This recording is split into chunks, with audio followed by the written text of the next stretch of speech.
김문수 후보에게 사퇴는 이미 요구한 바가 있고요. 반복할 필요는 없지만 김문수 후보로는 이기지 못한다. 그렇다면 김문수 후보가 할 수 있는 판단은 명확할 겁니다. 예.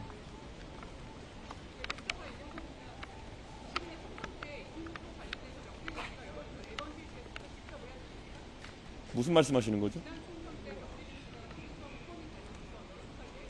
명태균 씨는 알아서 여론조사 돌리는 분이지 누가 의뢰한다고 돌리는 분이 아닙니다. 예.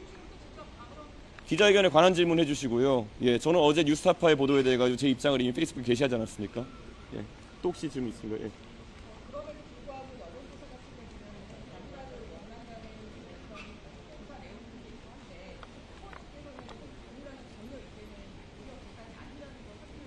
예, 저는 명쾌한 입장을 계속 밝히고 있습니다. 제가 한 번이라도 흔들림이 있었다면은 아마 그에 대해 가지고 뭐 다른 생각이 있다고 생각하실 수 있을 텐데요. 저는 한 번도 그런 단일화에 동의한 적이 없습니다. 예.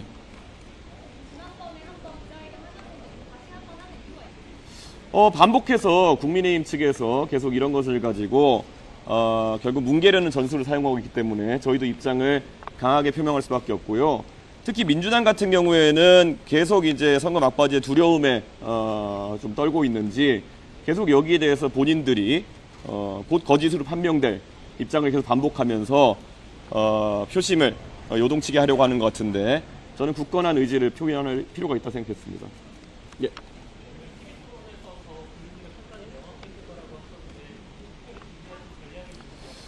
저는 외교안보 분야가 포함되어 있기 때문에 이재명 후보의 위험성을 드러낼 수 있는 부분이 굉장히 많다 이런 생각을 하고요.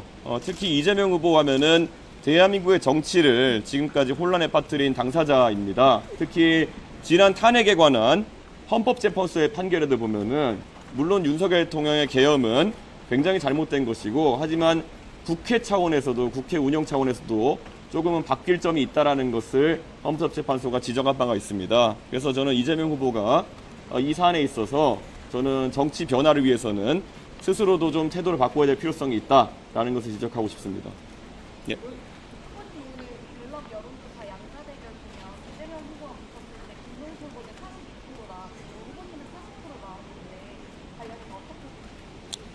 오늘 중앙일보에서 의뢰한 갤럽 조사를 보면은 결국 이재명 후보의 지지율이 어디까지 낮아지느냐 굉장히 중요하다는 것을 의미하고요. 저 이준석이 나섰을 때 결국 이재명 후보의 득표율이 낮아진다는 것이 그런 오늘 여론조사의 함의점이라 볼 수 있을 것 같습니다. 그래서 이재명 후보의 지지율이 실제 40%로 줄어들게 되고 유권자께서 전략적으로 이준석에게 표를 몰아줬을 때 결국 이재명 후보를 꺾는 모델이 가능하다. 그거 외에 다른 모델이 있겠습니까? 김문수 후보를 통해서 견제하려고 했을 때는 계엄에 대해서 반대하는 유권자는 절대 이재명 후보에게서 김문수 후보로 표가 이전되지 않습니다. 하지만 선명하게 계엄에 반대했고 탄핵에도 찬성했던 이준석에게는 표가 올 수 있다는 것이 오늘 갤럽 조사의 함의이다. 이렇게 볼 수 있을 것 같습니다. 예. 예? 뭐 제가 사퇴 요정도 아니고 제가 그것을 계속 만나가지고 김문수 후보한테 얘기한다든지 아니면은 이야기할 필요는 없다 이렇게 생각합니다. 답은 나와 있는데 답을 받아들이기 어려운 상황이 있겠죠. 그렇기 때문에 김문수 후보가 어떤 판단하는지 개인의 자유겠지만은 결국은 이재명 후보를 꺾을 수 있는 방법이 있음에도 그것을 용기 있는 판단하지 못한 것에 대한 책임은 아마 김문수 후보가 져야 될 수도 있을 것이다. 이런 말씀을 드리겠습니다. 예, 전혀 없습니다. 예.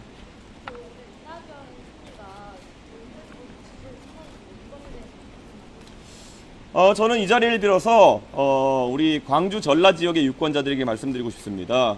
결국 지난 세월 동안에 호남에 대해 가지고 여러 정치인들이 적극적으로 호남의 정신을 실천하겠다. 그리고 호남 유권자가 바라는 바를 실현하겠다라고 해왔습니다.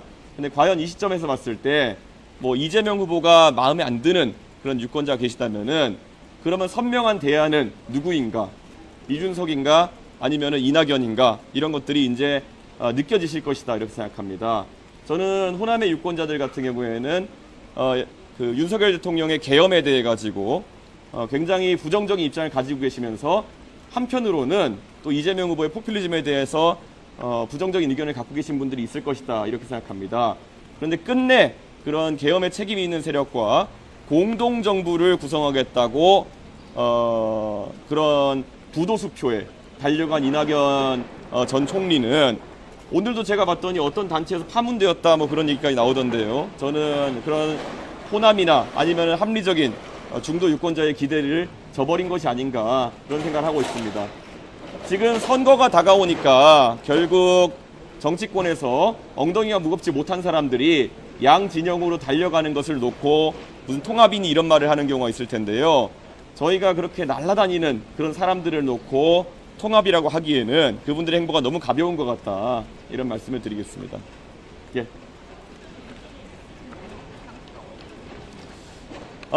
사실 사전투표에 대한 최종적인 판단은 아직 안 했지만 지금의 상황에서 저는 동탄 유권자들과 함께하고 싶다라는 생각을 하고 있습니다. 예.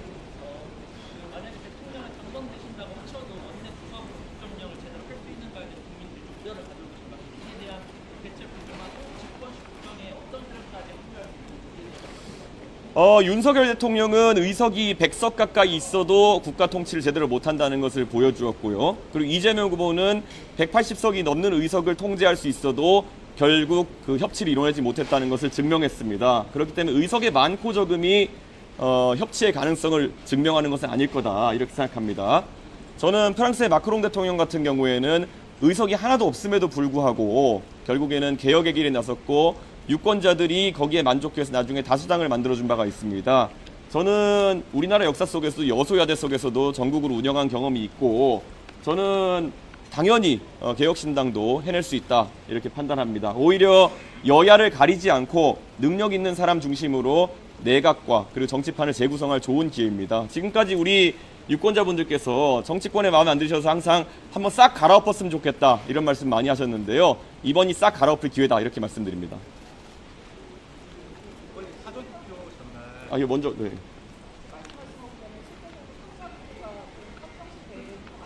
네.